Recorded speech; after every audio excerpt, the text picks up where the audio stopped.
ஒரு மனுஷனை எப்படி ஒரு நல்ல பியூட்டிஃபுல்லாக திங்கா மாத்துது.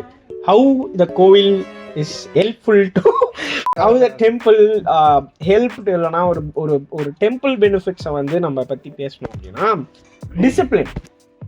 இப்போது வெள்ளிக்கிழமை ஞாயிற்றுக்கிழமை மட்டும் கோயில் போங்க அந்த மாதிரி ஒரு வந்து ஒரு டைம் ஷெட்யூல் நம்ம கிட்ட கொடுத்துடலாம். இப்போ ஃபார் எக்ஸாம்பிள் நான் இதையும் அந்த மாதிரி விஷயமா தான் பார்க்குறேன். இது சொல்ல வெள்ளிக்கிழமை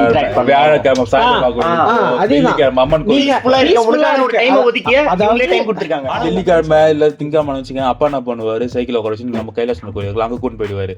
எங்க மாமா என்ன பண்ணுவாரு, நம்ம இது சனீஸ்வரர் கோயில் இதுவாண்ட இருக்கு பாரு நடுக்குப்ப சைடு, அங்க கூட்டு போயிடுவாரு.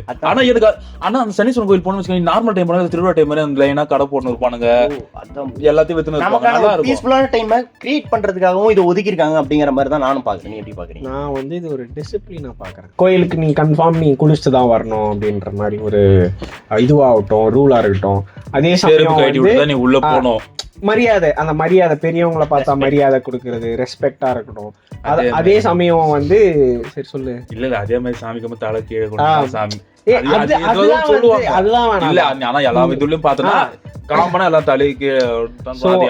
சாமி கான்செப்ட்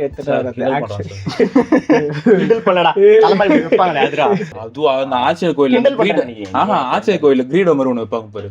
கிரீன் நம்பர் வச்சு இது துளசி குத்து அனுப்பிச்சிடுவாங்க. துளசி ரொம்ப பிடிக்கும். துளசி தண்ணி எல்லாமே பிடிக்கும். துளசி தண்ணி எப்படி தேன் இருக்கு. நார்மலா ஒன்று வளர்த்து விடுறாங்க அந்த டைம், அந்த ஏஜ்ல இருக்கும்போது, நான்சி பெச்சி ஏஜ்ல இருக்கும்போது, நீ வா வெள்ளிக்கிழமை கோயில் போலாம் வா அப்படின்னு சொல்லிட்டு உன்னை வந்து அனுப்பி விடுறாங்க. நீ ஒரு குறிப்பிட்ட வயசு வரைக்கும் உங்க அம்மா கூட போவ. அதுக்கப்புறமா உங்க வீட்டுல வந்து நீ போ, நீ தனியா போ, வெள்ளிக்கிழமை சனிக்கிழமை ஞாயிற்றுக்கிழமை 3 நாளும் போ அப்படின்னு சொன்னா நீ போவியா? போக மாட்டியா? போக மாட்டேன். அந்த போமாட்டேன்றத வந்து உனக்கு ஒரு கிஃப்ட் மாதிரி, அதாவது நீ வந்தா உனக்கு இது கிடைக்கும் அப்படின்ற மாதிரி ஒரு இது பண்றாங்க. அதுதான் இந்த நீ வந்தா உனக்கு வந்து நீ வந்தா உனக்கு வந்து பொங்கல் கிடைக்கும். அதுதான்டா சொல்றேன். நான் சொன்ன மாதிரி சொல்றேன். இப்ப வந்து ஃபர்ஸ்ட் வந்து நமக்கு ஒரு டைம் ஒதுக்கிறதுக்காக கோயிலுக்கு போறாங்கன்னு சொன்னல, அதையும் இப்ப இவ சொன்னதையும் கனெக்ட் பண்ணுங்க. ஃபர்ஸ்ட்டு நான் சொன்னது அதான் வந்து ஒரு டைம் நமக்காக ஒதுக்கி கொஞ்சம் பீஸ்ஃபுல்லாக இருக்க. ரெண்டாவது இவன் சொன்னது ரிலாக்ஸ் பண்ணுறது, அங்கே போய் நீ வேணா தான் கிடைக்கும் அப்படின்றது இல்லை. இப்போ ஆட்டோமேட்டிக்காக நீங்கள் வந்து ஒரு பயங்கரமான ஒர்க்லேருந்து ரிலாக்ஸ் ஆனீங்கன்னா அதுக்கான ஒரு மைண்ட் தாட் வந்து அதுவாக கிரியேட் ஆக ஆரம்பிக்கும். அந்த இடத்துல போன வீடியோவில் சொல்லிட்டு இருக்கும்போது நம்ம நினச்சிட்டே இருந்தோம்னா வந்து அந்த விஷயம் வந்து நமக்கே தெரியாமல் நடக்க ஆரம்பிச்சிடும். இந்த டைமை வந்து அழகாக கிரியேட் பண்ணுது அந்த இடம். இன்னொன்று தெரியுமா, இப்போ ஏன் மலை மேலெலாம் கோயில் கட்டுறாங்க தெரியுமா? மழையே வெட்டாம இருக்கு பஸ்.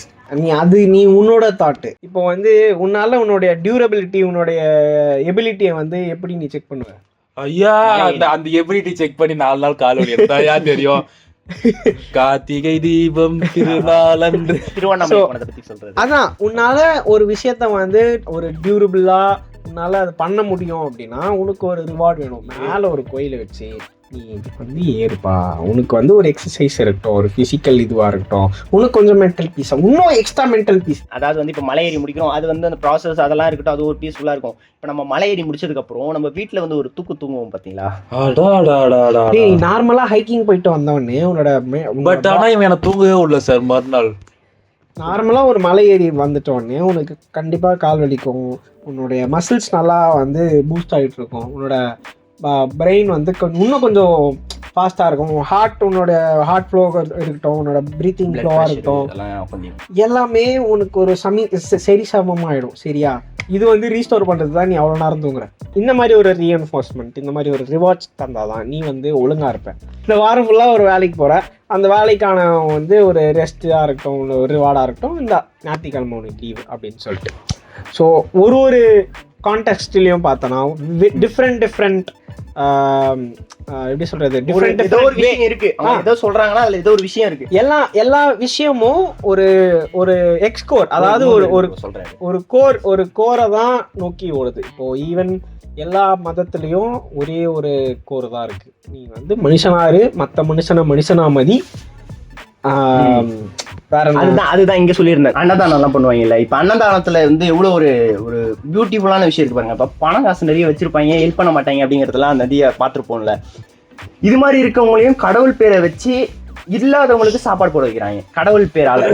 நல்லா யோசிச்சு பாரு. சோ அதாவது கடவுள்னு ஒரு விஷயம் இல்ல, சாப்பாடு எல்லாருக்கும் போடனா போடுவானா? பொதுவா கோவில்ல வந்து என்ன பண்ணுவாங்க, அன்னதானம் சொல்லுவானுங்க, வாலண்டியா வருவாங்க, நான் இது செய்யறேன் அன்னதானம், இன்னைக்கு இவரு போடுறா நான் நாளைக்கு போடுறேன்.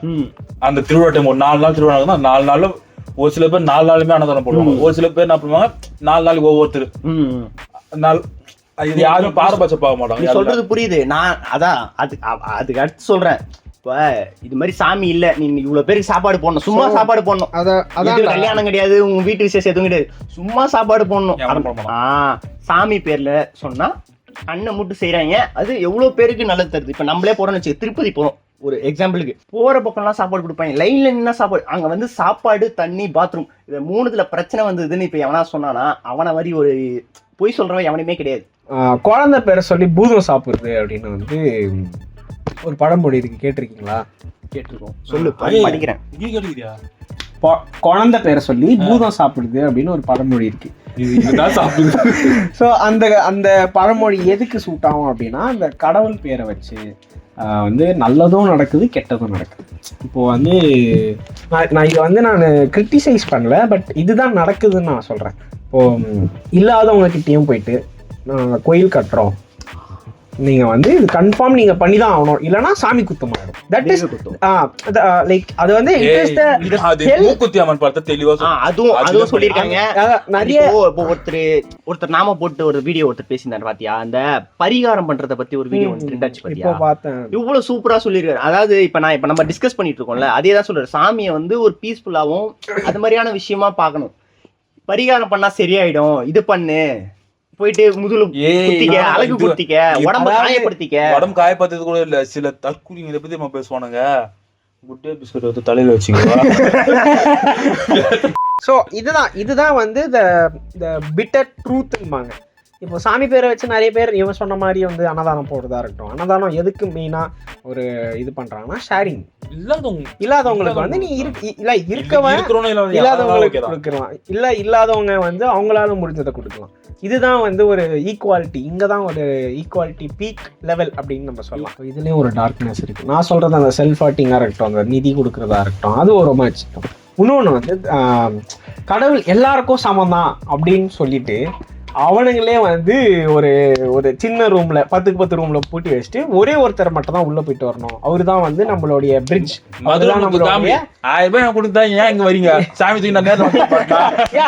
அது வந்து நம்ம ஆல்ரெடி இன்னொரு வீடியோல அது பேசுறோம். ஆமா, அது வந்து அதுக்கு சம்பந்தம் கிடையாது. ஆனா சம்பந்தப்பட்டு ஆமா சம்பந்தம் கிடையாதுலாம் இல்ல. இது அப்படி இல்லடா, நாங்க ஒரிஜினலா பேசுறது வேற, இது வந்து ஸ்டாண்ட் அப் காமெடி ரெண்டுமே ஜாயின் பண்ணி பண்ணுவேன்டா. நீ சந்தோஷமா இருக்கும் போதும் அந்த கடவுளை வந்து உன்னை வா சந்தோஷமா வச்சுக்கிறாரா அப்படின்னு நீ சொல்ற. அதே வந்து ஒரு கஷ்டம் வந்துச்சுன்னா வந்து சாமி கண்ணே இல்லையா அப்படின்னு வந்து சொல்றதும் சரிதான். இது எல்லாமே வந்து ஒரு மனுஷன் போட்ட ஒரு முச்சி தான்.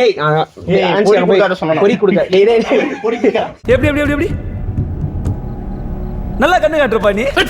நிறைய பேர் வந்து இது வந்து உண்மை, இதெல்லாம் உண்மைங்க நம்புங்க அப்படின்னு சொல்லலாம். அவங்களையும் நாங்கள் மதிக்கிறோம். இதெல்லாம் கடவுளே இல்லைங்க, மனுஷன் பண்ணுறது தான் எல்லாமே அப்படின்றது அதுவும் நாங்கள் நம்புகிறோம். பேசிக்காக நாங்கள் என்ன சொல்ல வரோம் அப்படின்னா, ப்ராக்டிக்கலாக அங்கே இருங்க, மனுஷனா மதிங்க. இதனா ஒருத்தனுக்கு பிரச்சனையா அவனுக்கு போய் ஹெல்ப் பண்ணுங்க, அதை பார்த்துட்டு அப்படின்னு சொல்லிட்டு போயிடாதீங்க. அத வந்து வீடியோ எடுத்தோம் அப்படி கூட போகாத. சில பேர் என்ன தெரியுமா பாடுறாங்க, எனக்கு அது ரொம்ப எனக்கு ரீசெண்டா எனக்கு ரொம்ப இரிட்டேட் ஆகுது. ஒருத்தன் வந்து இப்போ ரீசெண்டா நான் ஆஃபீஸ் இருக்கும்போது அந்த வீடியோ பார்த்தேன். ஒருத்தன் வந்து ஏதோ குளத்துல கீழே குடிச்சிட்டான் பொழுது, நீச்சல் தெரியாம என்ன மாதிரி. இன்னொருத்தன் வந்து காப்பாத்து போறான், ஆனா லைஃப் ஜாக்கெட்லாம் தூக்கி போட்டான், காப்பாத்து போறான். அதுக்கு போய் முருகர் பாட்டி ஏதோ போடுறான். இல்ல இன்னொருத்தன் என்ன பண்றான், லாரி வேகமா வந்து முன்னாடி இது போகுது. பாருங்க, அவன் அவரது சுதாரிச்சு அவன் கால் எடுத்துட்டான், அவரும் அழகா பிரேக் போட்டாரு. இதுக்கும் முருகருக்கு என்ன சம்பந்தம்? இது வந்து ஒரு மீம் அழகா ஒன்னு எக்ஸ்பிளைன் பண்ணிருக்கோம். ஒரு ஐலாண்ட்ல போயிட்டு 2 பேரும் மாட்டிருப்பான் சரியா. ஒருத்தன் வந்து பிலிவர், இன்னொருத்த ஏத்திஸ்ட். பிலிவர் வந்து உட்காந்து பிரேயர் பண்ணிட்டு இருப்பான், இதுல இருந்து காப்பாத்துங்க. மரத்தை வெட்டி போட்டை ரெடி பண்ணி ஒரு டிராஃப்ட் மாதிரி ரெடி பண்ணி அவனுக்கு 2 பேரும் கூட்டு போவான். அப்ப பிலிவர் என்ன சொல்லுவாங்கன்னா, பா கடவுள் இருக்காரா, என்ன ஒருத்தனை இந்த மாதிரி வர வச்சு நீ வந்து இது பண்ணிட்ட. அதாவது ஒரு கைவெடியோட வேலை செஞ்சு இதுதான் நான் சொல்ல வர்றது. நீங்க வந்து மனுஷனா மாட்டீங்க. அவன் அப்படி சொன்னோன்னு எட்டி வச்சு கீழே தள்ளி இருக்கலாம்ல. மறுபடியும் ஐ அடிக்க போறேன். புரியுது. இந்த பறந்து படம் தான் நினைக்கிறேன். இது வந்து கிடையாதுன்னு உனக்கு தெரியும்ல அப்படிங்கிற மாதிரி சொல்லுவாங்க. அது வந்து டைலாக்கா வரும். அது வந்து நான் வந்து படம் ஓடிடி ரிலீஸ் வந்ததுக்கு அப்புறம் தான் உங்களுக்கு எக்ஸ்பிளைன். ஏன்டா இந்த மாதிரி படம் எல்லாம் ஓடிடி வந்தோன்னு பாக்குறீங்க? தியேட்டர்ல போய் பாருங்க. தியேட்டர்ல பார்த்தேன்டா நானு. நீ சொல்றீல ஓடிடி வந்து பாரு. தியேட்டர்ல அவங்களுக்கு இன்னும் ஓடிடி தான் இருக்கு. தியேட்டர்ல பாருங்க, நானும் பார்க்கணும். அது வந்து ஏன் இது ஒரு இமேஜினேஷன் தானே, இமேஜினேஷன் இருக்கணும்னு சொல்லிட்டு ஒரு டைலாக் வரும். அது முடிஞ்சா வீடியோ வர்றதுக்குள்ள மேபி அது வந்துச்சுன்னா உங்களுக்கு அந்த இது போட்டு காட்டுறேன். சீனோட பார்க்கும்போது அது வந்து அந்த டைலாக் எல்லாம் புரியும். இப்ப நான் சொன்னாலும் புரியாது, அதுக்காக அப்படி சொல்றேன். பேசிக்கா பேசினாலும் புரியாது, பட் இது ப்ளோ எக்ஸ்பிளைன் பண்ணி பேசினாலும் எங்களுக்கு புரியாது. ஓகே, கன்க்ளூஷன்ஸ் வரும். கன்க்ளூஷன் இஸ், கடவுள் இல்லைன்றீங்க, மனுஷன் உருவாக்குனதுதான்றீங்க. அப்புறம் எப்படி மனுஷன் உருவாக்குனாங்க, அப்புறம் எப்படி இந்த பிரபஞ்சம் உருவாக்குது அப்படின்னா, என்னை பொறுத்த வரைக்கும் it is my perspective, my opinion is there is a super natural being. நான் வந்து கடவுள்கிட்ட வந்து கெஞ்சுவேன், திட்டுவேன், என்ன வேணா பண்ணுவேன், எனக்கான உரிமை இருக்கு. நான் ஏத்திஸ்ட் போயிட்டு இது மாதிரி பண்றேன், என்னடா நீ ஏத்திஸ்ட். அது வந்து ஒரு பீஸ்ஃபுல்லா எனக்கான ஒரு ஒரு ஒரு ஒரு நல்ல ஒரு நம்ம நிறைய கோயில்